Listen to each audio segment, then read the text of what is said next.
Bienvenidos a nuestro espacio de entrevistas en El Nuevo País. Hoy tenemos como invitado a Leocenis García, comunicador social y coordinador nacional del movimiento Pro Ciudadano.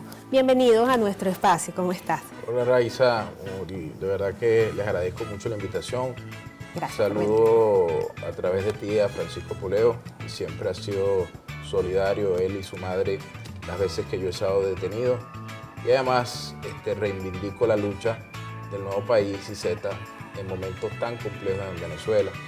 Y también su editor, Rafael Poleo, que ha sido perseguido desde hace años y también se mantiene en el exilio. Cuéntanos un poco, pues justamente tú también has estado pasando por este proceso. Sexto País era bastante fuerte y de repente pues tuviste que cerrar también, justamente por esta situación de la libertad de expresión. ¿Cómo ha sido este proceso que ahora pues Leocenis es periodista, Leocenis estuvo como preso político y ahora pues estás en la parte política, ¿no? Sí. Mira, dos cosas. Todo lo que ha venido pasando en Venezuela en materia de libertad de expresión es normal. Y algunos dirán, pero ¿cómo se atreve a decir Leocenis que eso es normal?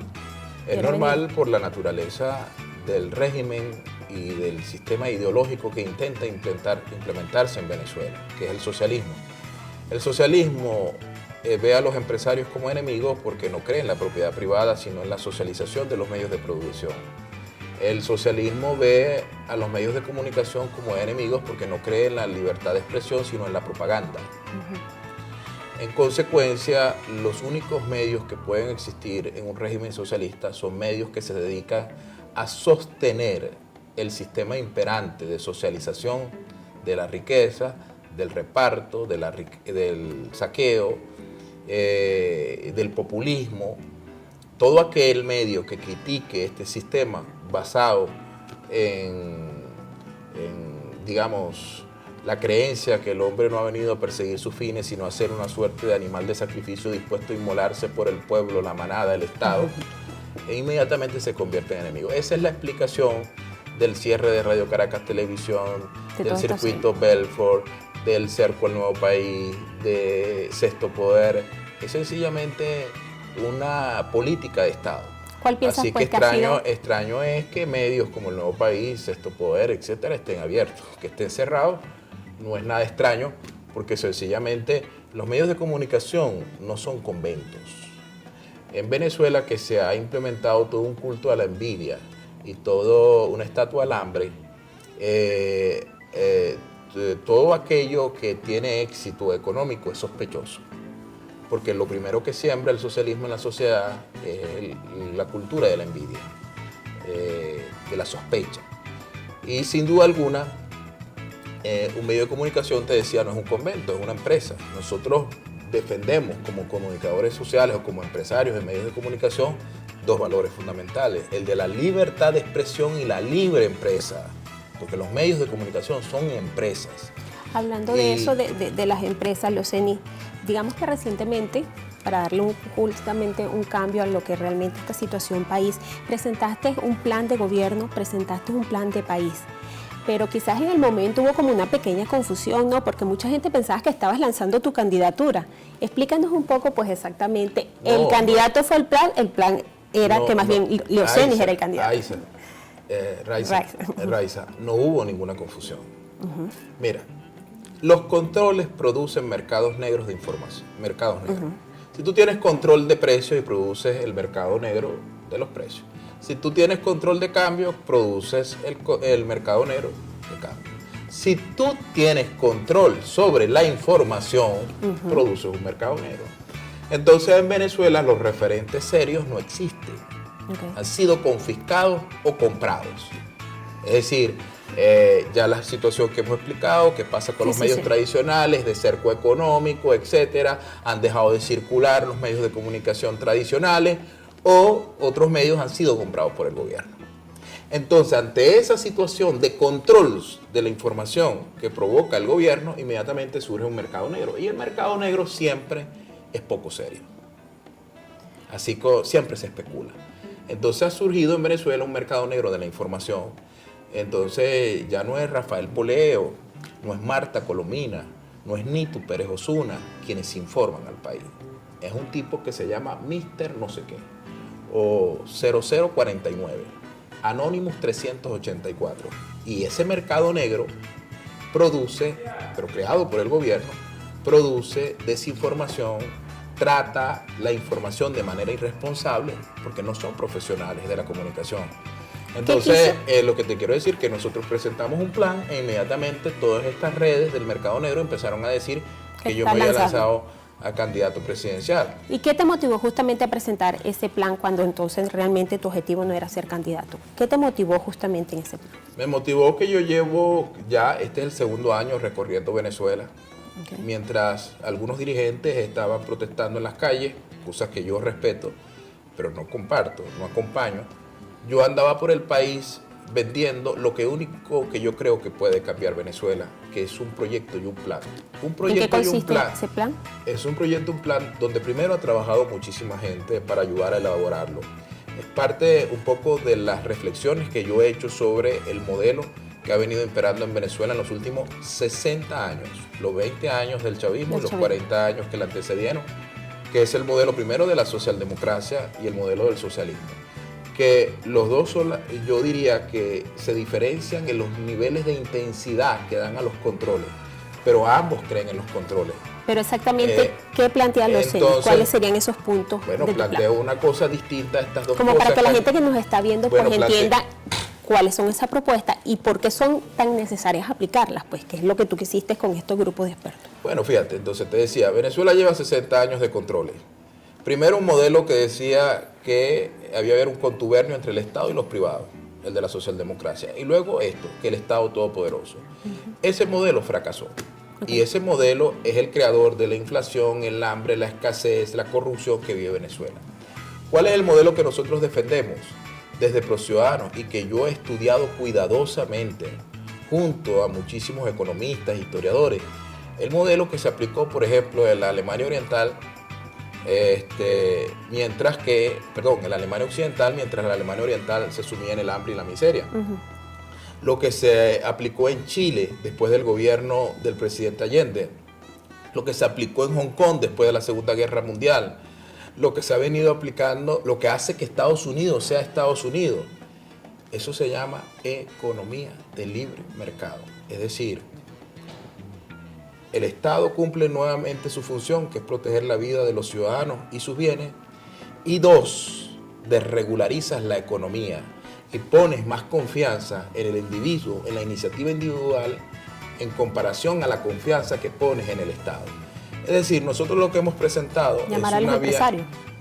Hemos presentado una vía liberal para Venezuela en lo económico, que es la única vía que ha sacado a países que han pasado situaciones como la de Venezuela del atolladero. ¿Cuáles son muy puntuales? Bueno, primero hay que desregularizar la economía. Okay. ¿En qué consistiría? Desregularizar la economía quiere decir que el Estado no puede meterse a controlar el precio de los alimentos, el precio del dólar, es lo primero. Segundo, tú tienes que dar una preeminencia a la propiedad privada, incluso constitucional. Un respeto irrestricto a la propiedad privada, a la libre empresa, eliminar los obstáculos para los emprendedores. Estamos hablando de un ciudadano muy poderoso, de una confianza extrema en la iniciativa del individuo y limitar al Estado. ¿Y porque cómo Venezuela está así no confianza? por falta de gobierno, sino por exceso y abuso de gobierno.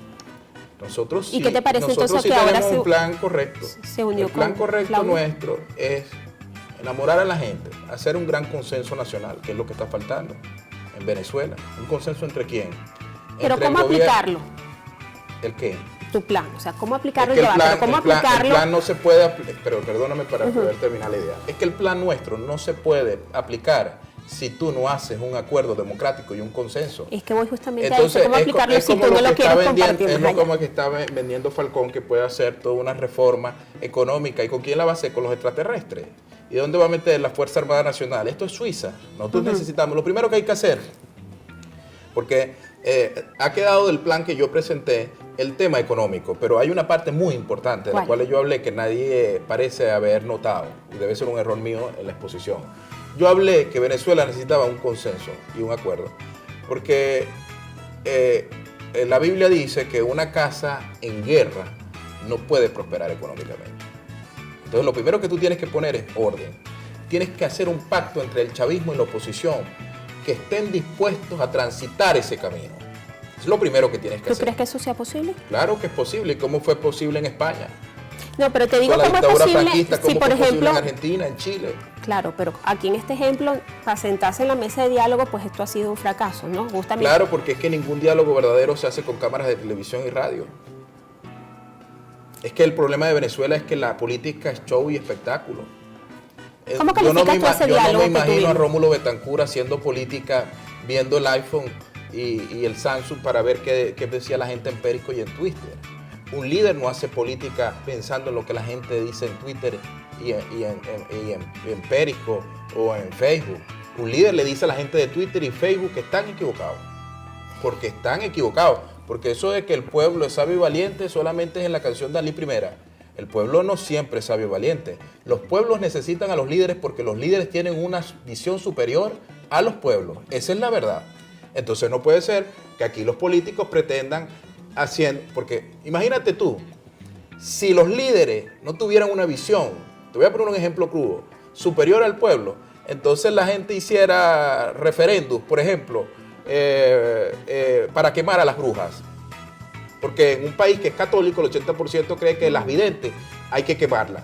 Entonces, democráticamente habría que elegir que se quemen a las brujas. No, debe haber un liderazgo que diga, eso no es así.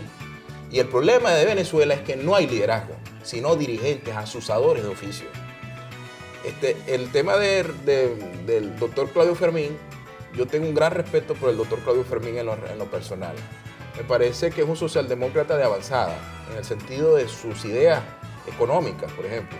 Él defiende la libre empresa, que la economía se desregularice, y eso para mí tiene un gran valor.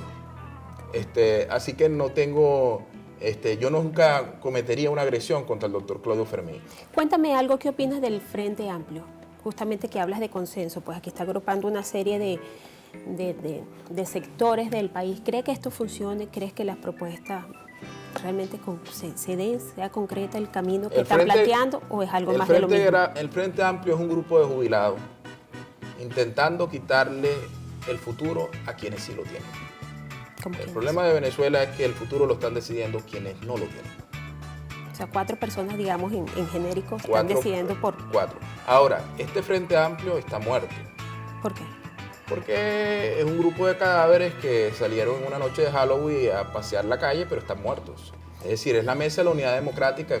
En Venezuela tenemos un problema que es el siguiente. Tenemos un gobierno desboronado, sin popularidad, y al mismo tiempo tenemos una población que no es capaz de endosarle su confianza a quienes dicen representar en la oposición.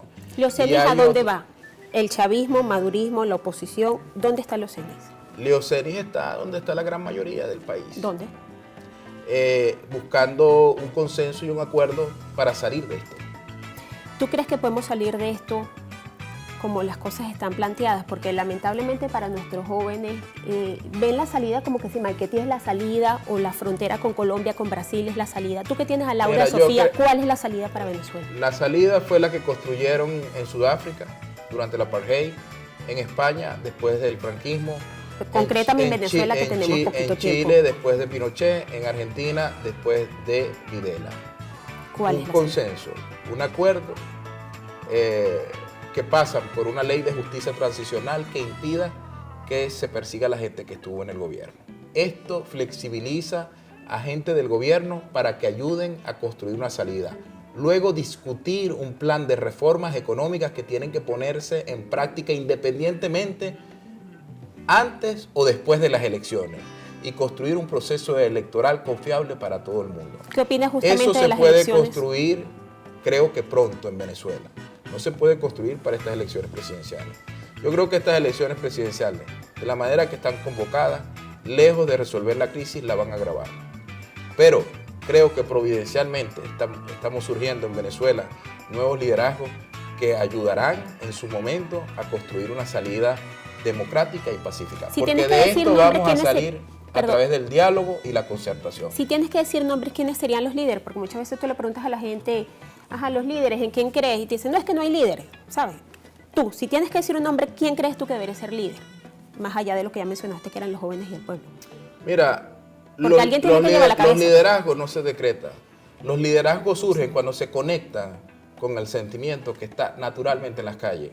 Como un tipo desconocido que estaba frente a los astilleros en Polonia y la gente estaba protestando, caminó, se montó en una baranda y dijo, adelante, y se convirtió en líder. Claro, pero recuérdate que también pasó con Chávez, apareció un por ahora y todo el mundo creyó en él y mira lo que han pasado en estos 20 años. Entonces hay gente en este momento que estamos intentando conectarnos con lo que está en la calle. ¿Qué es lo que está en la calle? Conectando porque no te lanzaste. Estamos intentando conectarnos con lo que está en la calle. ¿Qué es lo que está en la calle? Mira, esa confrontación, eso que predica, por ejemplo, dirigentes, perdona que use un nombre que a mí no me gusta personalidad, pero pongo, por ejemplo, María Corina, con la cual yo debería simpatizar en lo económico, porque entiendo que ella es liberal. Lo que pasa es que nunca he escuchado cuál es su plan de país, entonces no sé si coincidimos realmente. Pero cuando esa posición, por ejemplo, de María Corina, de la persecución de los narcos, no sé qué, eso no existe en los barrios. Yo veo que el chavista y el opositor hablan en el barrio. Yo esa violencia que se ve en el Congreso y en la televisión no la veo abajo. En el día a día. Y entonces, Adolfo Suárez, el gran presidente Adolfo Suárez de España, decía, lo que es normal en la vida cotidiana tiene que serlo en la política. Porque, por ejemplo, si en Venezuela hay un nuevo presidente y ese presidente viene con las ideas de la socialdemocracia, y a mí, por lo que yo veo en los candidatos, son las mismas ideas. Dígame si cuando uno escucha a Bertucci, el evangélico, increíble que un tipo así sea candidato. Cuando uno escucha que la cosa es subsidios, populismo, controles, Venezuela puede salir de esto para caer en algo peor. El 21 de mayo, ¿qué crees que va a pasar en Venezuela? Va a haber una recomposición de fuerzas y habrá otros actores. Por supuesto que sobrevivirá Henry Falcón, que yo creo que no será presidente, que está participando y yo creo que... ¿tú crees que más bien está haciéndole la segunda a Maduro, como dicen por ahí? No he dicho eso. Yo pienso que la abstención es un derecho de la gente, no de los partidos. Creo que ¿Vas a votar? Yo no voy a votar porque creo que este proceso electoral no es producto de un consenso y es un simulacro electoral. Para que haya un proceso electoral, yo quiero votar. A mí me gustaría una mesa de negociación donde existan varios actores, la iglesia, el gobierno, en secreto, que se pacten unas garantías, que podamos salir a la luz pública para decirle, vamos, hay un proceso electoral donde va a haber la mediación, la observación de Estados Unidos, de México, que se siente la dirigencia del gobierno y la oposición a darle una ruta clara al país. Creo que al día siguiente va a surgir un nuevo escenario, va a haber nuevos actores. Por ejemplo, estará Henry Falcón, estaremos nosotros, porque nosotros estamos en lo que debemos estar. Nosotros creemos en la vía electoral y vamos a recobrar la fe en el voto. Y para las próximas elecciones, el Movimiento Pro Ciudadanos, que ha empezado la recolección de firmas, probablemente será partido político. Y miran algunos, ¿y van a participar? Claro que vamos a participar. ¿Y vamos a intentar enamorar a la gente? Sí, vamos a intentar enamorar a la gente. ¿Vas a ser candidato? A presidente ya no puedo. No, cuando Pro Ciudadanos pues esté más avanzado. Veremos. Además, Pro Ciudadanos es un movimiento realmente democrático. Yo no soy un caudillo allí. Por cierto, te voy a dar una exclusiva. Buenísimo, dime. Que te diga. Vienen en las próximas 2 semanas anuncios importantes. ¿Cómo cuáles? En Pro Ciudadanos, de dirigentes nacionales que van a entrar a Pro Ciudadanos. O sea, van a dejar su partido, se van a sumar a... Yo creo que algo de eso. ¿Cómo cuáles? Pues dinos algo adelantadito. Ya te dije mucho. No, estás soltando mucha prenda. Ya te dije mucho. Cuéntame algo, tu opinión sobre las sanciones. ¿Qué piensas sobre las sanciones que están aplicando contra funcionarios del régimen? ¿Y crees que mucha gente también opina que esto se puede solucionar con una intervención? Creo que el tema de las sanciones es un problema del gobierno. Que quienes adversamos al gobierno no podemos resolver ese tema. Eso es un tema del gobierno. Es decir, creo que pensar que en Venezuela va a haber una solución mágica, a Mugabe le pusieron miles de sanciones y duró 36 años en el poder. A Cuba le pusieron millones de sanciones y todavía está allí Castro. Situaciones extraordinarias ameritan soluciones extraordinarias. Venezuela necesita humildad de sus dirigentes y la humildad pasa por el reconocimiento del otro. El chavismo ha hecho mucho daño, sí, destruyó este país. Esto no es un país, esto es una aldea. Pero la reconstrucción de Venezuela necesita que perdonemos al chavismo, sí, y esta es la verdad. Y sin olvido y sin perdón no va a haber reconciliación en Venezuela y el chavismo va a durar ahí 100 años. O sea, Es así. bueno, justamente, ¿qué mensaje le darías entonces muy general, pues como padre, como comunicador, como preso político, que también has estado bastante afectado con eso, pues? ¿Qué mensaje le darías a la gente que nos está viendo? Y sobre todo a los familiares de los presos políticos que pareciera que no van a ver la luz de que su gente salga. Yo le daría un mensaje a todo el que nos está viendo. Mire, eso que llaman radicales, que a mí no me gusta hablar de eso, pues, porque, claro, si usted tiene mucho odio y usted tiene una serie de cosas internas, la Biblia dice de lo que está lleno el corazón, habla la boca. Entonces eso es lo que tú vas a transmitir. Esa gente que habla de la violencia, eso es un grupito muy pequeño. Yo vi una buena foto en estos días que decía, esto es Twitter. Entonces ponían una cosa así chiquitica y después ponían una sabana inmensa. Twitter es una cosa pequeña, hace mucho ruido, pero el país cree en la cordialidad cívica, en el perdón, en la capacidad de hablar los problemas. Entonces yo le digo a todo el que nos está viendo, incluyendo los militares, tenemos que hacer un pacto todos. Los chavistas, los opositores, ¿para qué? Para que aquí nadie sea perseguido, para que volvamos a ser un país. Y ese pacto, ¿dónde empieza? Empieza en que cuando se escuchan ideas como esta que yo predico, sepamos reconocer los interlocutores que pueden ayudar a construir eso. En el gobierno los hay muchísimos. ¿Y tú crees porque todo el mundo en el gobierno no es narcotraficante, ni asesino. Hay gente que no cree y que además está convencida que el modelo ya fracasó. Y esta es la única forma de salir de esta situación, no hay otra. Y bueno, ahorita que tú mencionas pues lo de las persecuciones que no deberían ser, pues que ya lo vimos en algún escenario, ¿qué piensas justamente de este pase de facturas con los militares que está sucediendo en los últimos días? Rodríguez Torres, por ejemplo, que era un hombre fuerte de Chávez. Ramírez, que era un hombre fuerte, no era militar, pero era un hombre fuerte de Chávez. Bueno, Ramírez, el ministro Rafael Ramírez debería estar preso y bien preso. Ese es el más grande ladrón que ha tenido Venezuela. No hay razón para que en los últimos 10 años le hayan ingresado a Venezuela 900.000 millones de dólares y de esos 900.000 millones de dólares el 80% del ingreso se hayan ido en costos y gastos de la industria. Dicho de otra forma, una manera de robarse la renta petrolera. Entonces, Rafael Ramírez, da vergüenza que los medios de comunicación le den importancia a lo que dice un ladrón, porque ese es un ladrón. ¿Y Rodríguez Torres, que no me respondiste? Y el ministro Rodríguez Torres, yo reclamo para él lo que él no hizo conmigo, porque Rodríguez Torres es el gran creador de toda esa falacia de que yo era financiado de los paramilitares colombianos, de Álvaro Uribe, de un grupo de banqueros, todo eso, legitimador de capitales. Todo ese cuento lo creó Rodríguez Torres. La investigación contra mí, con la que se expropia Sexto Poder de un supuesto plan desestabilizador que llegó de Costa Rica para que se pusiera en práctica el Sexto Poder, está firmado de puño y letra de Rodríguez Torres, que era director del SEBIN. Yo reclamo para él no montajes judiciales, un juicio imparcial, sin dilaciones indebidas. ¿Quién financia a los CENI? No creo que Rodríguez Torres tenga esa ascendencia militar que dicen. ¿Quién financia a los Leocenis García? Nadie. Yo tengo una empresa que se llama Seguros y Banca, que es el único medio del sector asegurador y banquero del país. Tengo 36 años. Salí a los 23 años de Maracaibo. Llevo años luchando contra la pobreza porque vengo de allí. Tengo la capacidad de ver las oportunidades.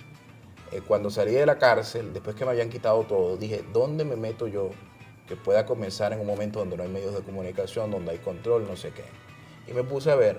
Yo dije, pero es que no hay ningún solo medio en Venezuela que se dedique al único sector, por cierto, que puede ser patrocinador aquí en los últimos años, que es el sector asegurador y el sector bancario.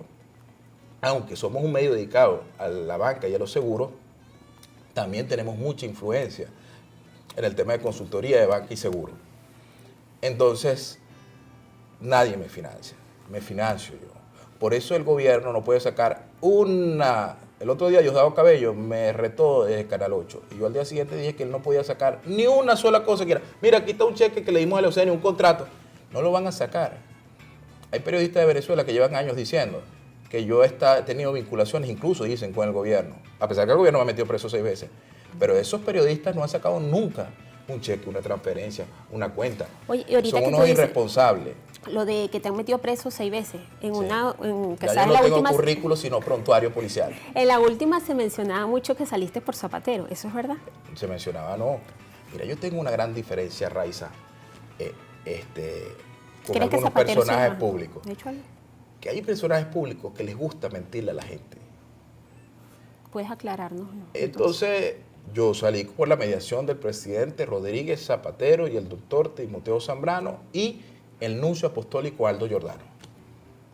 Estas fueron las 3 personas que intervinieron en mi liberación. Luego me ha tocado reunirme muchísimas veces con el presidente Rodríguez Zapatero.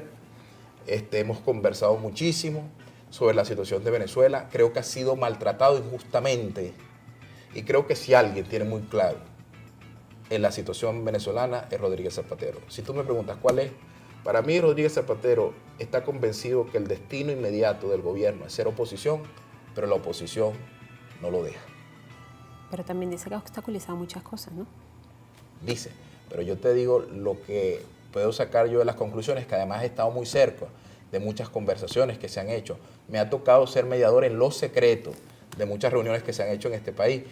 Y ojalá que me invites otro día a un programa para que hablemos de todas esas cosas. Y quienes han acabado con, por ejemplo, quiénes son los verdaderos responsables de que eso que llaman, ese SOBIE, que llaman la Asamblea Nacional Constituyente, esté instalado. Porque yo no creo que los verdaderos responsables sean el gobierno. Yo creo que hay una gente en la oposición. Yo te pudiese contar ese cuento. Bueno, eso va a ser en una próxima oportunidad. Una sola palabra en concreto para los venezolanos que te ven, ¿cuál le darías? Fe. Porque la fe es la certeza de lo que no se ve y la convicción de lo que se espera. Bueno, muchísimas Un gracias. gran abrazo. Bueno, acabamos de conversar entonces con Leocenis García, comunicador social, coordinador nacional de Pro Ciudadano. Los invitamos entonces a seguir nuestras redes sociales y esta entrevista con Leocenis y todas nuestras informaciones la van a ver en nuestro portal elnuevopaís.net y a través de nuestro canal de YouTube El Nuevo País y Z. Nos vemos en una próxima oportunidad.